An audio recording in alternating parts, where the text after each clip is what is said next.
What's that? Oh. Bit of a hole. It's better. Good morning, everyone. That's a lovely Sunday morning it is. Oh, yes. Let's have a posh Sunday, shall we? Because Sundays, they're... Oh, the microphone was unplugged. Sundays are really for posh people, but I'm not posh. Anyway, sort of tidying up from the aftermath of yesterday today, I think. Got various tools all over the floor. Got to sort those out. This is the leisure battery that come out of the camper at the old Talbot Express. I was trying to see if we could see how much the battery cost there, but the price has come off of it. Now, when I bought this camper, I'm 99% sure, I haven't gone back and checked, but I'm 99% sure that they said it had a brand new leisure battery on it. I do suspect that the people, as lovely as they were, may have got confused. Either that or I misread it, but I don't think I did. The engine starter battery is brand new, but the leisure battery is most definitely not, because it wasn't charging. Plugging it into the mains, and also when the engine was running, this battery was not charging. Although when you switched it over to this, it had some charge in it, but not a lot. The lights were dim and didn't really do a lot, and if you switched on the water pump, it just didn't really pump that well. It was really slow. And the little charging indicator said low battery. So it wasn't charging at all, even being plugged into the mains for about a week. So I decided to take the battery out and have a look at it, and it's, you know, it's a nice battery made by a proper company. Not the particularly most powerfulest battery in the world, but then I come down to here where they must have bought the battery from, and it was the 5th of the 3rd 2016 date of purchase. So it's definitely not a brand new battery. I mean, 2016 was, what's that, 6 years ago. 2022 now, so it's about 6 years ago, that is, 2016. So it still should be a good battery. There shouldn't be anything wrong with it, as long as it's been kept. I mean, that looks green in there. It says okay, but it ain't. So let's stick a meter on it. My good meter's in the camper, but I've got one laying around here somewhere, I think. Oh yeah, there it is. Not the best meter in the world, but it meters. Well, it did meter anyway. I'll stick that up there. Let me just set it all up and we'll see how much voltage it's got in it. I had it on charge with this Halford's charger, which is a bloody good charger actually. I've had this charger about 14 years. Bought this charger when I got my first car when I was 17, because the battery in that car went flat every 3 or 4 days.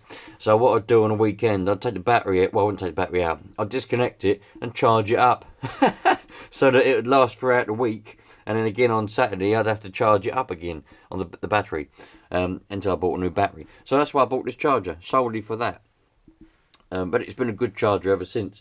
But I think we might have to bring out the big guns to charge this battery up good and proper, because I had it on this battery charger all day yesterday and it didn't finish charging. So we'll see how many volts is in this now, and it should have around 12 volts in it with being on charge all day at least, even though it weren't fully charged. We might have to get a new battery, but I don't know. We'll find out. Hang on. Righto, you lot. Got the trusty meter there. Got that one clipped onto the negative. Let's put this one on the positive. 12.82. Oh, so we have got some charge in it then. So it's taken a charge. That is good. It is taking a charge. I might not need to get the big charger out after all. And it's staying there solid. Look, it's not going down. And it's been at that all night. This is, we're in the morning now. It's 7 o'clock on a Sunday morning. So, good. It is taking a charge. I'm glad to see that. I do wonder why it wasn't charging on the camper. That's obviously an issue with the charging system on there. So we're going to have to investigate that, unfortunately. there's loads of issues that I'm coming across on that camper. Right, so I've got this on charge now, this battery. It's a good charger, this one, and obviously you can see what I mean. Once the charging is finished, the charging one goes out, and then you've got just ready there. But to be honest, sometimes when both lights stay on all the time, it means the battery's knackered, man. But it has got 12.8 volts in it, so we've got to get it up to, it should be about 13.8 fully charged, around that sort of area. It might be a bit lower than that, but I'm hoping that I'm tempted to put the other one on it, because the other one's got an amp meter. I'm tempted to get the other charger out and stick that one on it, and we can see how many amps it's actually taking. But before I do that, I've got to have a little bit of a tidy up. And today, what I'm going to do, I'm going to do what I should have done a long time ago. I'm going to go down to a shop and I'm going to get a new ratchet. Because yesterday, I wasn't able to finish off changing the engine mounts on the camper, on the old Talbot, because my ratchet's been broken for many years. I lent that ratchet to an old friend of mine when we used to have the cars in my garage. We had the E36, which was the drift car, and we had it in my garage. And he wanted to borrow a ratchet, well, but all the tools he could use. But he got my ratchet and he broke it. See, that's the same friend that nicked all my diesel out of my van when I took it to him for an MOT. So, you know what I mean? Don't lend tools to friends, is all I can say. And just don't, just can't trust anybody, can you? But anyway, what happened was he borrowed me ratchet, put a bar on it, and basically just, you put a bar on a ratchet, it breaks all the mechanism inside, little ball bearings and everything. So, yeah, that's been skipping for many years now. That was about 10 years ago, that was. That was a good 10 years ago. Anyway, so, I've got to get the ratchet out. And the good thing is, this brand of tools has a lifetime... Oh, I didn't mean to do that. Has a lifetime warranty. Oh no, my sockets have come out again, look. And my spanner. It's got a lifetime warranty on this one. And you don't need a receipt. You don't need a receipt because they're branded. It's their own brand. Halfords Advanced own brand. A lot of people don't like them, but I like these tools. They're really tough. The only one that's just broke because it was misused. That's the reason why it broke. But yeah, so I'm going to go and take this one back and get a replacement. And obviously not tell them that it was misused. And while I'm there, I'm going to buy myself an 8mm socket, because many years ago I lost that. Must have left it on the scuttle panel or something on my old Citroen Saxo, and that went missing. So I'm going to buy myself a new socket, so I've got the complete set again, and then we'll be well away, because this is a jolly good set, this one. And I've also got to get 4 sets of battery terminals while I'm in there, because the battery terminals for this one, the negative one broke off completely, and the positive one's not looking too good. So I want to get some battery terminals, and also I want to get the ones with the little screw things on, so you can add things on, because in the future I want to stick a whole CB radio setup in the Talbot, in the camper, and I might even set up a 2 meters in there as well. But I want the ability to run it off of the leisure battery. I might run it off the engine battery, but the engine battery, like when the engine's running, and also when you're plugged into the mains, this leisure battery is supposed to be charged. So I think I'll probably run all the radio gear off of the leisure battery, because it should be being charged anyway. So I don't know how I'm going to do it, but either way, I'm going to get 4 battery terminals, because I'm going to renew the engine battery terminals as well. So off to Halfords today, I think, to get some bits and bobs. But before I do any of that, get to have a tidy up.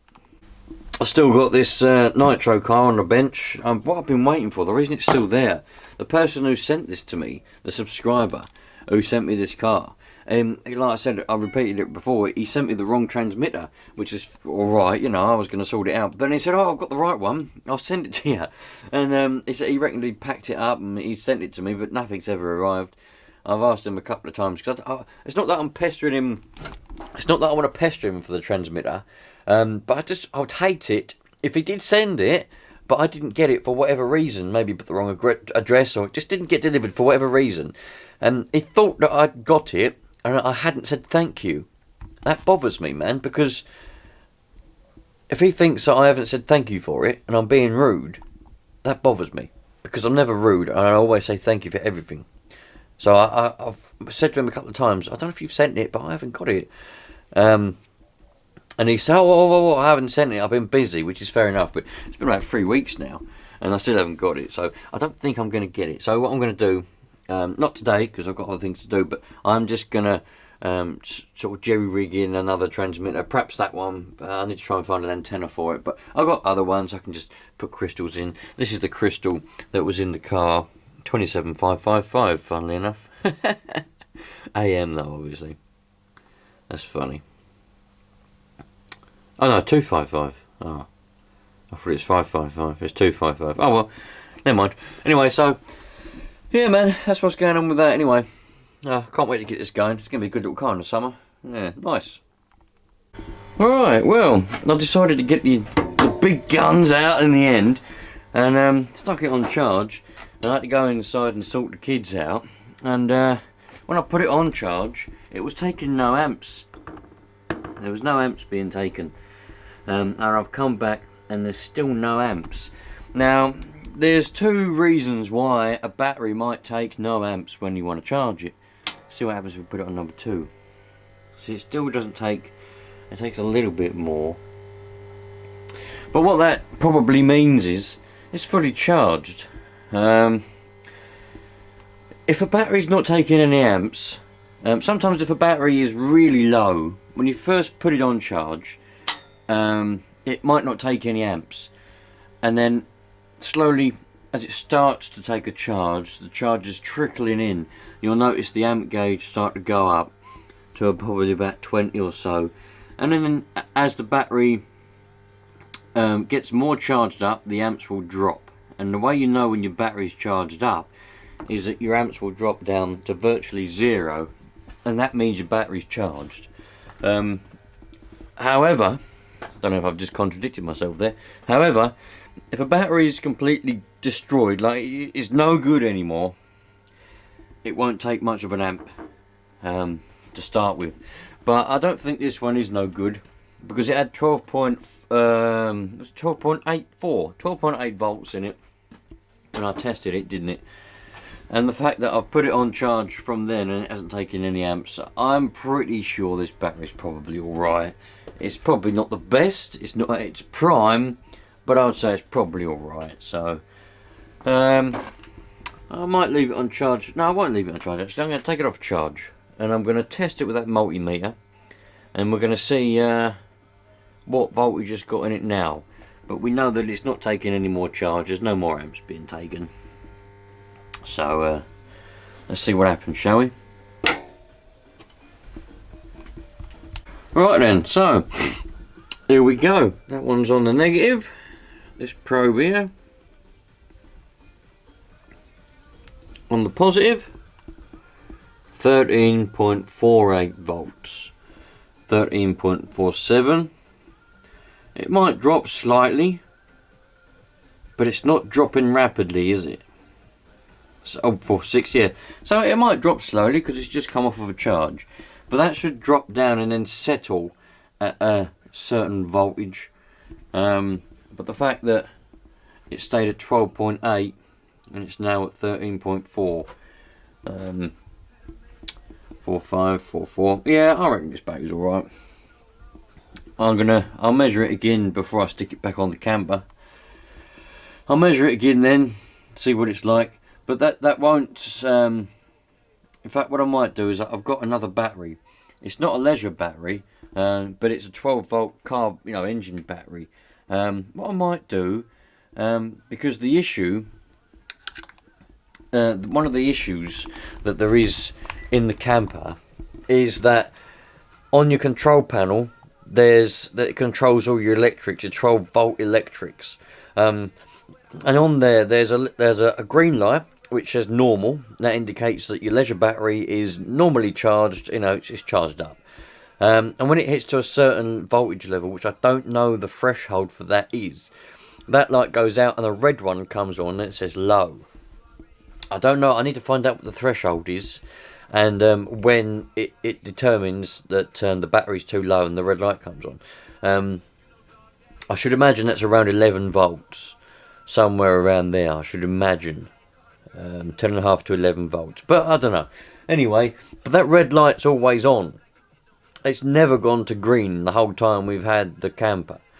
Even when it's been on charge for weeks, even when the engine's I've been driving around, that green light never comes on. So it's either the fact that this battery's too weak to trigger the green light and the red light stays on, or there's an issue with that testing circuit and the red light's always on. I don't know what that might be, but obviously the first thing to do would be to put a good battery on it, a known good battery. And if the green light doesn't come on with a known good battery, then I know that the issue is not the battery, it's elsewhere. So anyway, that's good. That is good. I'm happy. Right, let's put all this charger away. Put my tool set away that I've left on the floor down there, and have the rest of the tidy up, and then I'll be off to Halfords, I think. Lovely jubbly. Right, so there's a couple of things I do want to point out, actually. I had one or two comments, and I don't know, I just thought they'd be worth mentioning. Maybe somebody would better learn something from it. So, one person here, Mr. Glenn Osborne, he said, now I should point out, let's tell you the backstory. On the Talbot, what happens is, you got the heater on the dash, haven't you? Yeah, cold and hot for the cabin heater. That doesn't work, alright? It's stuck on cold. Only cold air comes out the blowers. The blower motors work, the fan comes on, you know, air comes out, but no heat, no hot. And there's also a problem with the thermostat on the engine. So the engine temperature doesn't go, it stays on cold when you're driving, and when you're sitting still it will go up to 90 degrees, and the fan will kick in and it will go back down and then come back up and go back down and go back up. Back in the day, what people used to do as a bit of a bodge, if the thermostat stopped working, because it was quite common for thermostats to just stop working, they wouldn't replace it, they'd undo the housing, take the thermostat out and just put it back together with no thermostat. That's a common thing what people have done back then. Or the thermostat I've got might just be stuck open. So he said, you'll probably find that your heater will work once you sort the thermostat out. I had the same problem with my car. And I've replied with about the valve. Now, I'm not going to spoil future videos, but I've investigated the issue at the moment, and I'm pretty confident what the problem is. But I just wanted to point out to some of you lot that if you have the same issue, if you've got the issue where you notice your engine temperature, your heater, your blower heaters for inside doesn't come out hot, and you've noticed your engine temperature is going cold when you're driving and getting warm again when you're sitting still, and then it goes cold again when you're driving, excuse me. The way that you can test, when you're sitting still, the engine temperature is up to 90 degrees, or up to temperature, you'll be getting hot air coming at your heaters then, right? If you've got hot air coming at your heaters then you know. The other thing is, if your heaters don't blow hot when you're sitting still, but when you rev up your engine, or if you're driving along, you then get hot air coming out your heaters. You've got low water, and you go and top up your water level, because it won't pump it round efficiently through the matrix when it's low. It will just go around the engine, it won't go through the matrix. But when you rev the engine or you're driving, the pump's working faster, so it pumps the water around the matrix when you're then. So that's something else for you to bear in mind, you lot. I had to nip to the shop the other day and get some more supplies, by the way, look. This is all I could get. I didn't particularly want this brand. I wanted a brand that's made in England, but they didn't have none of that in stock. So I had to get this one. This is good stuff though. I like this stuff. It does work. It works alright. Just not the one I particularly wanted. And all they had in stock, of course, for penetrating fluid was a WD-40. Good stuff. Really good stuff. But bloody hell, is it expensive, man. This stuff, for a little tin of this. I mean, don't get me wrong, WD-40, you know, it's a good brand, and it does a good job. But there's plenty of other cheaper penetrating fluids that I've had in the past. You get a big bottle, you get one of these great big bottles for about half the price of this one, and it does a brilliant job. But of course, nowhere has them in stock. They all have the expensive stuff. This WD-40, you're paying for the name. It's like a designer penetrating fluid. That's what it is. That's a designer penetrating fluid, that is. Yeah, but I don't like designer stuff. You know, I go for the non-designer stuff and get more of that rather than less of the designer stuff. But anyway, yeah, it's I'm really enjoying actually having this Talbot, right? Because it's going back to the era of what I was brought up doing, you know what I mean? All the old school mechanics, the old school workings, you know, the carburetor, all that kind of stuff, and the simplicity. There's no computers on board. That's what I was brought up around, and I'm thoroughly enjoying. You know, this everything's just so simple, and you can do everything yourself with minimalistic tools. The issue that I've got at the moment with it not starting, there's several things that I can think of that it might be, and I might have a go at it later on, trying to diagnose that and get that to start up. But with all these newer cars I've had over the years, you know, like that Kia and all the other ones, you can only do small things yourself. So it's, you know, it's a bit of a, you just come to brick walls all the time. Do you know what I mean? You got a problem, you can diagnose it, you think, oh, it might be this, but you can't go any further because you need a computer to plug it in, or you need a specialist tool that costs hundreds of pounds, and it's not worth you going to buy that tool to use it once. So you might as well just take it to a garage, of course, because that's what they want. But you know, with the older stuff like this Talbot, you can do most things yourself. You might need bearing presses for wheel bearings and whatever like that. You might have to take to a garage to use their press and other stuff like that. But within general, you know, within a reason, it's back to my roots, man. Back to my roots. What I have noticed on here, though, this battery, it does say on here that it's for use with electrical hookup with minimal off-grid usage, e.g. lights. Class C. I don't know what the classes mean. I'm going to have to look that up and learn about the classes. Class C. But that does indicate to me that this battery might have had the shit knocked out of it, because it doesn't just power the lights, it also powers the water pump for your hot and cold taps and your shower, and also it powers, like, there's a few 12-volt sockets in there for charging, well, phones, whatever it is you want to charge up. So it doesn't just power lights. So I don't know, over 6 years of powering water pump and all that kind of stuff, perhaps it had the shit knocked out of it, perhaps it's gone a bit weak, but I'm not going to keep pondering about it. I'm not going to keep going on about it. I'm going to stick it back in the camper, and if it works, it works. If it don't, I'll get a new one. Simple as that. Got this as well. Lovely bit of auto gleam. Love auto gleam. Made in Great Britain. Hello. Yeah, man.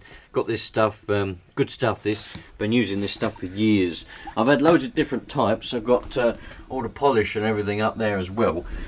But I've used loads of different car shampoos in the past as well. Sea foam and not sea foam. Or whatever the other foam stuff is.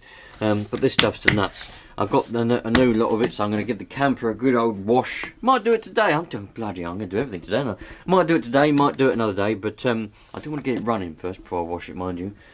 But yeah, man, love it. Can't wait to get going. This is that charger. Do you remember that battery charger that I got from eBay? And did I get it from eBay? Where did I get it from? I can't remember now. Oh, bloody hell. Anyway, this charger, remember I plugged it in, it went bang. I've been pondering over it, because it comes with a box and it's in good condition, but I'm thinking maybe somebody might be able to repair it, because I'm not going to have the time to bloody repair it. or maybe somebody would want it for free and repair it for themselves. But I've offered a few people that I know that love electrics and love fiddling with electrics and everything like that. They're not interested in this, so I've decided now I'm going to cannibalise it. I might nick the amp meter out of it as well, actually. I don't know yet. But this has got good wires on it, and also the crocodile clips. They're good crocodile clips. Look, they're good. And also the 240 volt wire there. That's a good wire. Nothing wrong with that. So I'm just going to cannibalise it. Oh, I haven't got any side cutters, so I'm going to use the side cutters on these long nose pliers. So there's the wire, nice bit of wire, and then I'm just going to cut off these 12 volt wires. So put some of them, because you never know when you. I don't cut very well these pliers. There you go. You never know when you're going to need some wires, and the crocodile clips will come in handy as well. In fact, I might even better use these. Yeah, I wonder if they'll fit in that distributor cap and in that coil. I might better make a little test wire out of them. Put another little clip on the end of that wire. Make a little test wire. And I can stick one end in the coil on the Talbot, and the other end in the top of the distributor cap, and see if we've got any spark then. Yeah, nice. I might do that later. Anyway, it's not. It's going in the bin. I might nick the amp meter out of that, actually. I had a really weird dream last night, right? I was working on the Talbot, right, and I'd left it overnight, because I've put a bit of tissue paper down the carb, to stop dirt getting in the carb, because the air filter's not on, so I've got to get new air filter housing, right? And so in my dream, I'd gone out there and I'd started it up, right? And I'm sitting there and all right, I'm like, oh my god, I've left the tissue in the carb. So I've gone out there and opened the bonnet, and then I've looked down in the carb, and in my dream this is, look down the carb and you can see all the valves moving up and down, and the tappets and that, and the push rods go, and there's this tissue paper getting sucked in by the valves, going, and I'm thinking, no, that'll be alright. Then all of a sudden, an earwig comes out of one of the valves and takes the tissue paper. What's that all about? Got earwigs inside engines taking tissue papers. And not only that, you can't look down the car to see the valves in real life. Put in the comments if you've had any weird dreams like that recently, because, well, I've had a few. Oh, I've got these couple of 12 volt batteries here. 12 volt 7.2 amp hour batteries. They come off a standard stair lift, but they're the same ones that go in some mobility scooters. Not all, but some. I've noticed, I've looked them up, the type of these batteries, I've looked them up, and they are specified for some mobility scooters. And there's someone I know on the CB who's got a mobility scooter, and I think his batteries are a bit dicky, so I'm going to give these to him, because these are brand spanking new.